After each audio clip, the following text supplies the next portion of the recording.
Hello everyone, this is Prashant Singh and welcome to AC plus. मैं आशा करता हूं कि आप सभी ठीक होंगे और आपकी पढ़ाई बेहतर तरीके से चल रही होगी। देखिए, एक चीज़ हमेशा याद रखिए कि अगर आप अपने एम की तरफ आगे बढ़ रहे हैं तो उसके लिए ज़रूरी है कि आप अपने कंफर्ट जोन से बाहर निकलें। अगर आप अपने कंफर्ट जोन से बाहर नहीं निकल रहे हैं तो आप यकीन मानिए कि आप अपने लिए सोच तो रहे हैं कि हम एम की तरफ बढ़ रहे हैं, लेकिन वास्तविकता में आप पीछे की तरफ ही खिसक रहे हैं।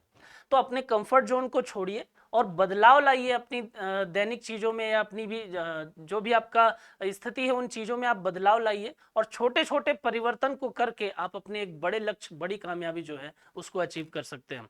यहाँ पर मैं वही लाइन लेकर आया हूँ आपके लिए कि बड़ी कामयाबी पाने के लिए छोटे छोटे बदलाव करना बहुत ही जरूरी है। जरूरी है आपका कंफर्ट जोन से बाहर निकलना। एक एम अचीव हो जाएगा तो उसके बाद तो हर जोन आपके लिए कंफर्ट जोन बन जाएगा।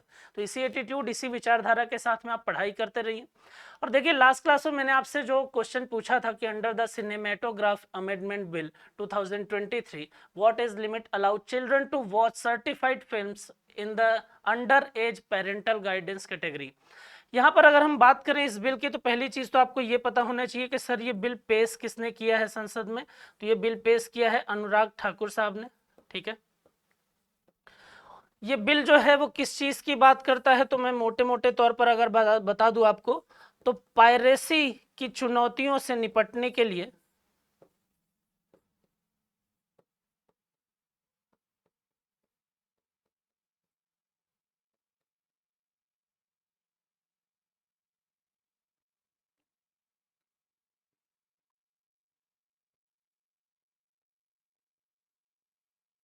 बात समझ में आ रही है। तो ये बिल किस लिए लाया गया है तो मेनली ये अनुराग ठाकुर साहब ने लेकर आया है और पायरेसी की चुनौती जो है उनसे निपटने के उद्देश्य से ये बिल लाया गया है। अब बात आती है अनुराग ठाकुर ही क्यों, तो आपको पता ही है भाई, सूचना एवं प्रसारण मंत्री जो है वर्तमान में अनुराग ठाकुर हैं। दूसरा इसमें याद रखिएगा कि लोग क्या करते हैं, जैसे मान लीजिए कोई भी कंटेंट बना, अब वो कंटेंट अलग अलग सोर्सेस से लीक हो गए। अब लीक होने के बाद में जब मान लीजिए कोई व्यक्ति जो है वो 50 करोड़ रुपए लगाकर और कंटेंट बना रहा है, अब इंटरनेट पर अलग अलग तरीके से वो सोर्स से लीक होने के बाद इतनी तेजी से ट्रांसमिट हो रहा है अलग अलग जगहों पर कि थिएटर में जहां पर से प्रोड्यूसर को फायदा होगा, जहां पर से प्रोडक्शन करने वालों को फायदा होगा, वहां तक लोग पहुंच ही नहीं रहे। तो इससे काफी नुकसान होता है और सिर्फ उनको ही नहीं, इस पूरी इंडस्ट्री को काफी नुकसान होता है। तो यहाँ पर एक बिल लाया गया और ये बोला गया कि भाई पायरेसी की जो चुनौतियां उनको खत्म करेंगे। और यहाँ पर एक नियम भी ये बनाया गया है, तो आप वो भी याद रख लीजिए कि ऐसा करने वाले जो हैं उनको 3 साल की जेल और साथ में 3 लाख का जुर्माना। बात समझ में आ रही है। तो ये भी चीजें करनी।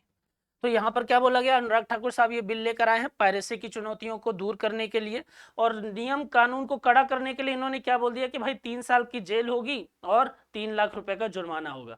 अब देखिए, सेंसर बोर्ड की अगर हम बात करते हैं तो सेंसर बोर्ड का काम क्या होता है। सेंसर बोर्ड का काम होता है कि भाई कुछ ऐसा कंटेंट सोसाइटी में ना जाए जो सोसाइटी के हिसाब से सही नहीं है।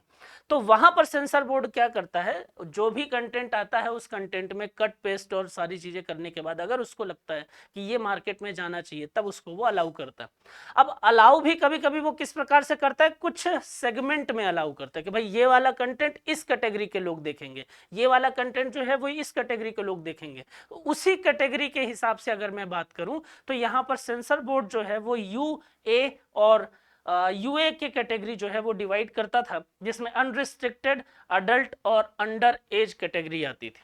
बात समझ में आ रही है। देखिए, जैसे मान लीजिए 3 कैटेगरी दिखाई दे रही है। एक कैटेगरी है यू कैटेगरी, एक कैटेगरी है ए कैटेगरी और एक कैटेगरी है यूए कैटेगरी, राइट, जिसके बारे में ये क्वेश्चन पूछा गया। अब यहां पर बोल रहा है कि भाई ये कैटेगरी ऐसी है कि ये अनरिस्ट्रिक्टेड। इसका मतलब है कि इस कैटेगरी में जो भी कंटेंट आएगा उस पर किसी भी प्रकार से कोई भी बैन नहीं लगेगा। यहां पर ये जो कैटेगरी है वो किसके लिए है, यहां पर बोल दिया कि ये जो कंटेंट होगा वो अडल्ट के लिए होगा, 18+ के लिए होगा। और यहां पर अगर मैं बात करूं तो ये किसके लिए है, यहां पर बोल दिया अंडर एज कैटेगरी। और इस अंडर एज कैटेगरी में एक चीज और बोलती है, पेरेंटल ऑब्जर्वेशन, राइट, या पेरेंटल गाइडेंस जो है वो बोला जाता है। तो इस अंडर एज कैटेगरी के बारे में आपसे क्वेश्चन पूछा है कि इस बिल में कितनी चीजें या कितने वर्ष तक के बच्चों की बात कही गई है कि वो इस कैटेगरी में आएंगे। तो याद रखिएगा कि इस कैटेगरी में 13 वर्ष से कम उम्र के जो बच्चे होंगे वो इस कैटेगरी के अंडर आएंगे, वो यूए कैटेगरी के अंडर में आएंगे। बात समझ में आ रही है? तो फिलहाल आप इतना याद रखिए, अनुराग ठाकुर ने पायरेसी की चुनौतियों को दूर करने के लिए यूए और यूए जो कैटेगरी है, इस कैटेगरी के स्थान पर अगर हम बात करें तो मेनली यहाँ पर एक चीज और दिखाई देगी कि एज को बेस माना है। पहले क्या किया गया था, कैटेगरी अलग अलग, अब यहाँ पर एज को बेस माना और एज के आधार पर अगर हम बात करें तो फिर डिवीजन किए जा रहे हैं। बात समझ में आ रही है? तो यहाँ पर इतनी चीजें आप याद रखिएगा। क्लियर है? चलिए बात करते हैं इसके बाद अगर हम बात करें क्वेश्चन नंबर फर्स्ट की।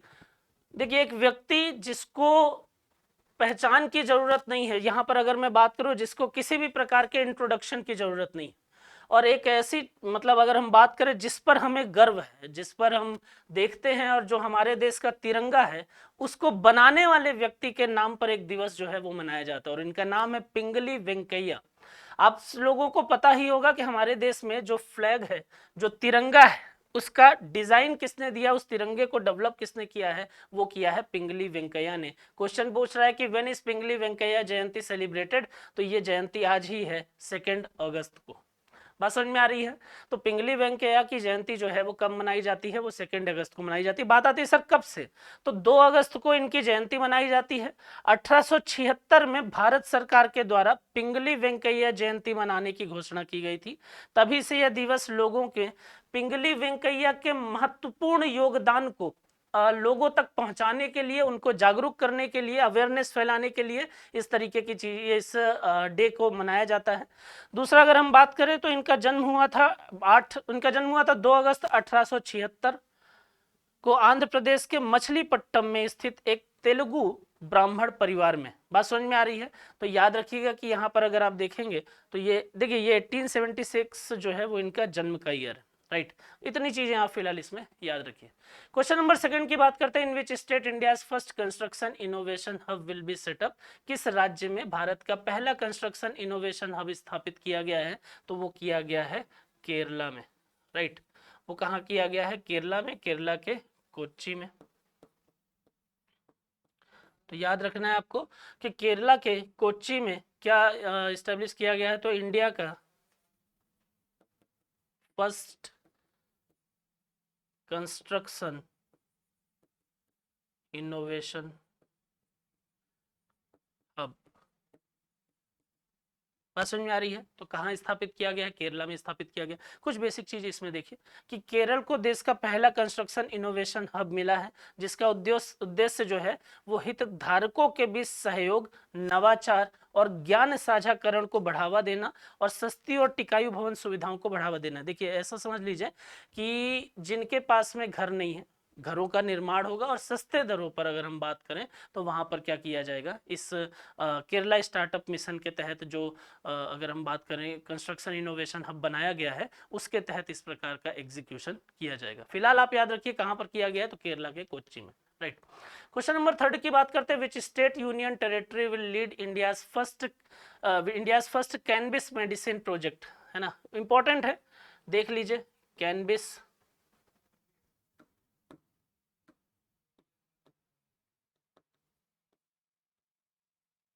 Medicine project.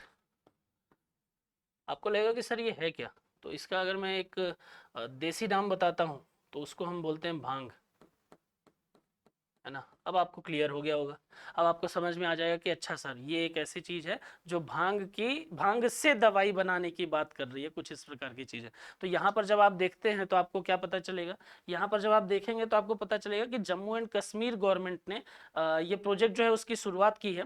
और इसका एक और भी नाम है कैनबिस की, अगर आप बात करेंगे तो इसको बोलते हैं मारी जुआना, इसको बोलते हैं मारी जुआना, राइट।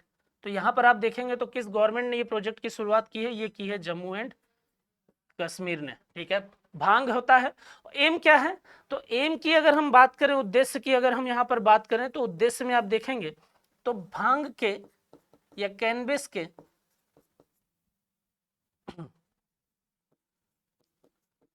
द्वारा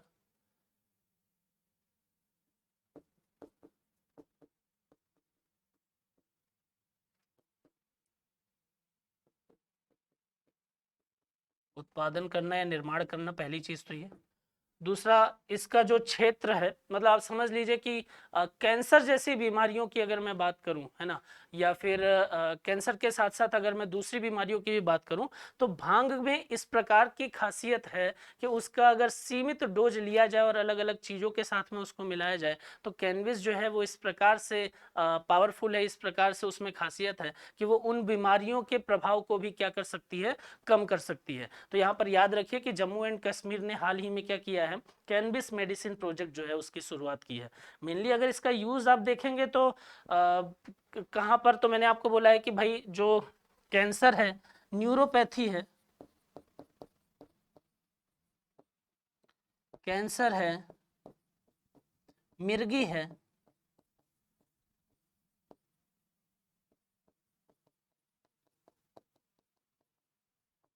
बात समझ में आ रही है। तो न्यूरोपैथी, कैंसर, मिर्गी जैसे रोगों में यहाँ पर हम कैनबिस का यूज करके और मेडिसिन का डेवलपमेंट कर सकते हैं। तो काफ़ी फायदेमंद है, इसके अपने इस प्रकार के गुण हैं कि आप उसका यूज करके और इस प्रकार की दवाइयाँ निर्मित कर सकते हैं जो आपको यहाँ पर मदद करेंगे। राइट। क्वेश्चन नंबर 4 की बात करता हूँ। Which state government has introduce the countries first gig worker bill. देखिए ये भी इंपॉर्टेंट है, बहुत ज़्यादा गवर्नमेंट इनके बारे में बात तो नहीं करती थी, लेकिन ज़रूरी था, है ना। अगर हम बात करें, पहली चीज तो आपको ये पता होना चाहिए कि सर ये गिग वर्कर क्या होता है। तो गिग वर्कर ऐसे वर्कर होते हैं जो प्रोजेक्ट बेस्ड वर्क करते हैं। बात समझ में आ रही है। ऐसे वर्कर जो प्रोजेक्ट बेस्ड वर्क करते हैं।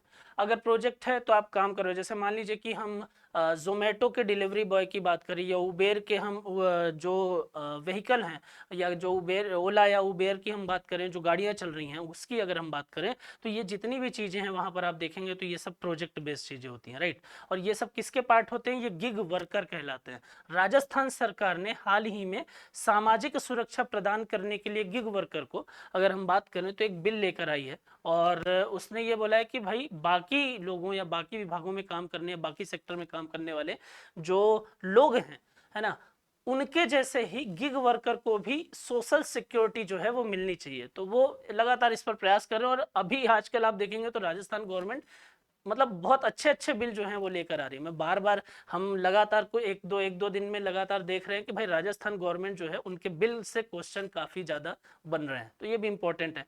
तो गिग वर्कर जो है वो प्रोजेक्ट बेस्ड काम करते हैं। ठीक है। इंडिया की अगर बात करें तो इंडिया में 11 से 12 करोड़ लोग जो हैं वो गिग वर्कर की कैटेगरी में आते हैं। बात समझ में आ रही है।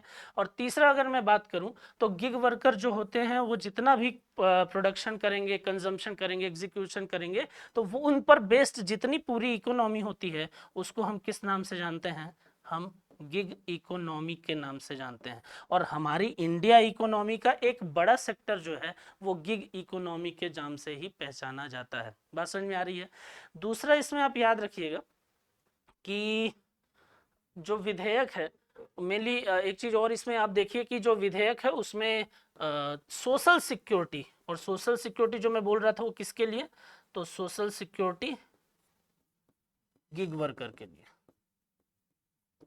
ये सुनिश्चित करने के लिए राजस्थान सरकार जो है वो बिल लेकर आई है। ठीक है। इतनी चीजें आप इसमें याद रखिए। क्वेश्चन नंबर 5 की अगर हम बात करें, which city has topped the list of best city for student in QS world ranking 2024। QS world ranking 2024 की अगर मैं बात करूं, तो स्टूडेंट के आधार पर, छात्रों के आधार पर सर्वश्रेष्ठ शहर जो है उसमें किसका नाम आता है, तो वो नाम आता है लंदन का। ठीक है। तो लंदन जो है वो छात्रों के आधार पर सर्वश्रेष्ठ शहर के रूप में माना जाता है। देखिए इसमें एक चीज और याद रखिए कि टॉप 100 में, इसमें अगर आप बात करेंगे टॉप 100 में, तो कोई भी भारतीय शहर नहीं है। बात समझ में आ रही है? इंडियन सिटी नहीं है। तो इसमें अगर आप देखेंगे तो कोई भी टॉप 100 में कोई भी इंडियन सिटी जो है नहीं है। तो सर कहाँ है इंडियन सिटी का नाम? क्या इस रैंकिंग में कहीं पर आता है? बिल्कुल आता है। 118 नंबर पे आप बात करेंगे तो मुंबई है, 132 पे आप देखेंगे तो दिल्ली है, 147 पे आप देखेंगे तो वहां पर बेंगलोर आता है।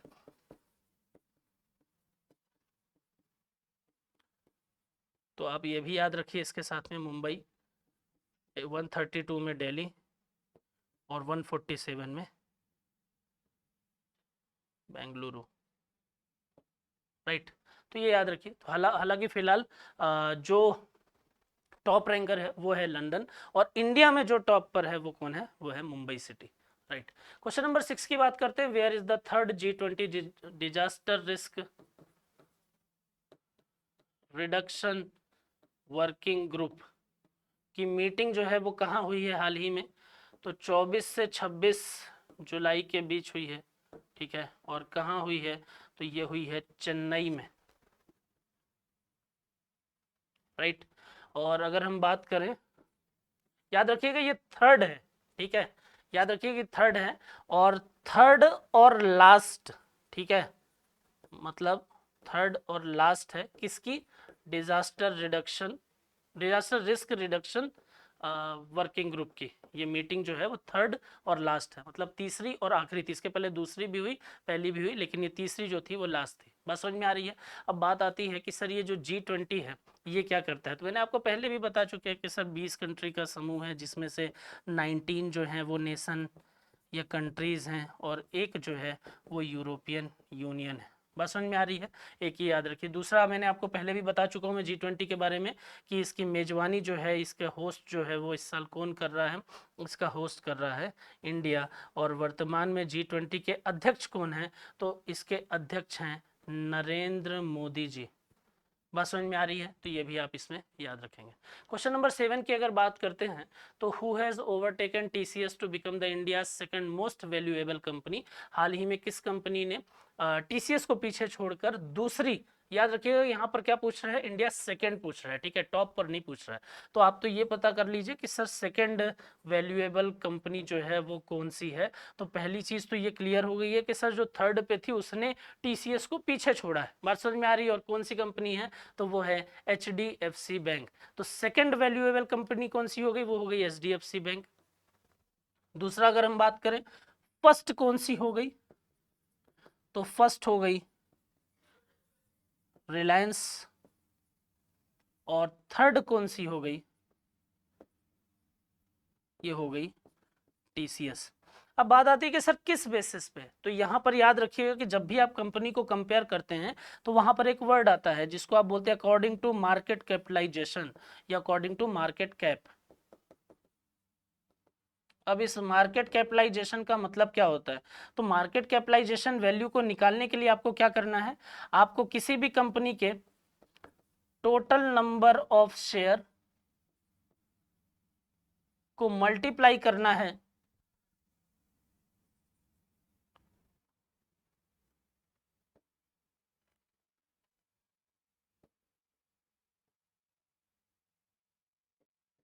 पर शेयर वैल्यू, राइट। तो जैसे मान लीजिए फॉर एग्जांपल अगर मैं बात करूं, किसी कंपनी के शेयर जो हैं वो कितने 100 शेयर हैं, और उस कंपनी के एक शेयर की वैल्यू कितनी है? मान लीजिए कि 10 रुपए है। तो यहाँ पर उसकी मार्केट कैपिटलाइजेशन वैल्यू कितनी हो जाएगी?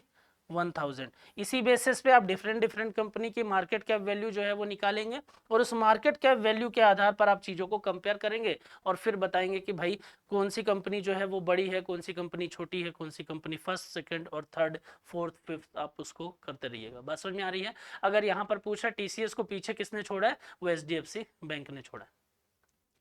क्वेश्चन नंबर 8 की अगर मैं बात करूँ, नेशनल थर्मल इंजीनियर्स डे कब मनाया जाता है? ठीक है, ये भी याद रखिए, ठीक है, नेशनल थर्मल इंजीनियर्स डे कब मनाया जाता है ना?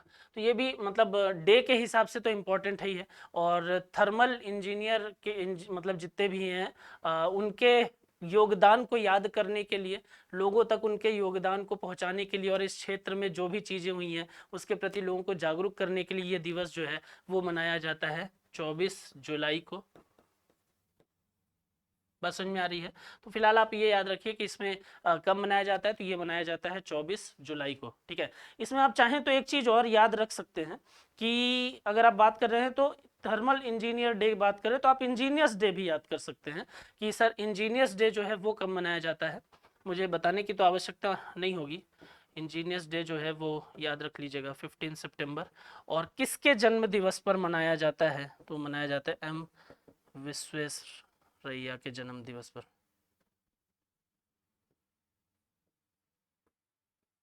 ठीक है। तो ये एम विश्वेश्वरैया के जन्म दिवस पर इंजीनियर्स डे मनाया जाएगा 15 सितंबर। और 24 जुलाई को थर्मल इंजीनियर जितने भी हैं उनके कार्यों के, उनके योगदान को लोगों तक पहुंचाने के लिए, जागरूक करने के लिए नेशनल थर्मल इंजीनियर्स डे जो है वो मनाया जाता है। क्वेश्चन नंबर 9 की अगर मैं बात करता हूं तो विच 7-year-old Indian girl have receive the points of light award in Britain. उसका नाम है, अवार्ड देखिए अगर, तो इसको है पॉइंट्स ऑफ लाइट, ठीक है, ब्रिटेन, ठीक। और नाम है, किसको मिला है, उसका नाम है मोक्ष राय, मोक्षा राय। बात समझ में आ रही है? तो ये जो बच्ची है इसको अभी हाल ही में पॉइंट्स ऑफ लाइट अवार्ड मिला है। और ऐसा बोलते हैं कि भाई ये जो मोक्ष राय है ना, ये 3 साल की उम्र में ही, या 3 साल की उम्र से ही अगर हम बात करें तो माइक्रोप्लास्टिक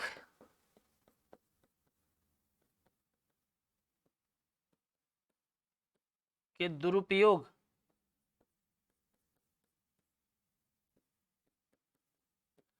कम करने के लिए प्रयास कर रही थी, अलग अलग प्रकार से लोगों को भी जागरूक कर रही थी। और अलग, चाहे वो ऑनलाइन प्लेटफॉर्म हो चाहे ऑफलाइन प्लेटफॉर्म हो, उन सभी के जरिए 3 साल की उम्र से ही बोला जाता है कि माइक्रो प्लास्टिक का यूज़ जो है वो खतरनाक हो सकता है। क्यों? क्योंकि इससे पॉल्यूशन जो है वो बहुत तेज़ी से फैलता है, बहुत ज़्यादा होता है, इसलिए इसका उपयोग जो है वो नहीं होना चाहिए। बात समझ में आ रही है? जलवायु परिवर्तन हो चाहे प्रदूषण हो चाहे गरीबी हो, अलग अलग फील्ड के लिए ये लोगों को जागरूक करती रही हैं। तो अब मैं फील्ड भी लिख देता हूँ यहाँ पर, जलवायु परिवर्तन, गरीबी,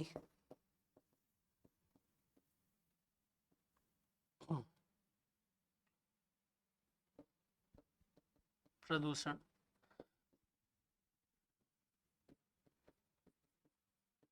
जैसे क्षेत्रों पर लोगों को जागरूक करती थी और लगातार कर रही थी। बात समझ में आ रही है? तो ये याद रखिएगा। मतलब आप सोचिए कि एक छोटी सी उम्र में कितनी समझदार है, कितनी अवेयर है चीज़ों को लेकर, और दूसरों में भी अवेयरनेस जो है वो फैला रही है। बात समझ में आ रही है? चलिए क्वेश्चन नंबर 10 की बात करते हैं कि द स्टेचू ऑफ वेरियर वीर दुर्गादास राठौर। ऐसी चीज़ें जब दिखती हैं ना तो थोड़ा सा अच्छा लगता है, मन को शांति मिलती है कि भाई जहाँ हम ब्रिटिश के बारे में जानते हैं, जहाँ ब्रिटिशर्स के बारे में जानते हैं, जहाँ हम मुगलों के बारे में जानते हैं, वहीं हमारे देश के जो योद्धा हैं, जो वीर योद्धा हैं, वो कहीं ना कहीं हमारे इतिहास में, हमारी कहानियों में खो से गए। जरूरत है सरकार को उनको, उनके बारे में, हमारे यूथ को, हमारे लोगों को, हमारे देश को उनके बारे में बताने की और उनके कामों से लोगों को अवेयर करने की। क्योंकि देखिए समस्या क्या है ना कि जब इतिहास लिखा गया तो उनके द्वारा लिखा गया जिनकी कहानियां हम पढ़ रहे हैं। बात समझ में आ रही है? या उनके जो फॉलोअर थे उनके द्वारा। तो यहाँ पर जो चीज़ों को रिप्रेजेंट किया गया है सिर्फ उन्हीं के पॉइंट ऑफ व्यू से किया गया है, दूसरा साइड तो दिखाया ही नहीं गया ना। तो यहाँ पर दूसरा साइड जब देखते हैं तो एक चट्टान की तरह लोग यहाँ भी खड़े हुए हैं, जिन्होंने औरंगजेब जैसे लोगों के पसीने छुड़ा दिए थे। बात समझ में आ रही है? तो यहाँ आप देखेंगे तो अगर आप बात करेंगे वीर दुर्गादास राठौर साहब की, तो यहाँ पर इन्होंने एक युद्ध में औरंगजेब को भी हराया था, ये भी याद रखिएगा।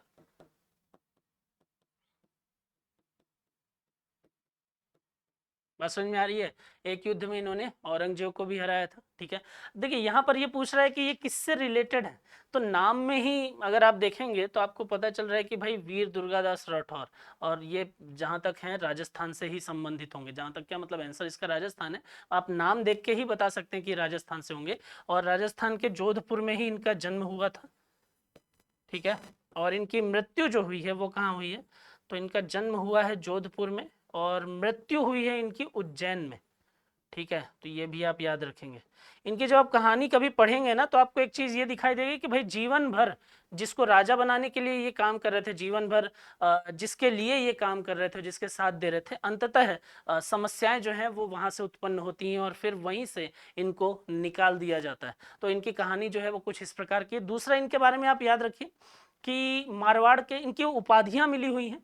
क्या क्या उपाधियां हैं, तो राठौरों के यूनिसेफ कहलाते हैं, ये मारवाड़ के उद्धारक कहलाते हैं। ठीक है, तो ये भी याद रखिए कि राठौरों के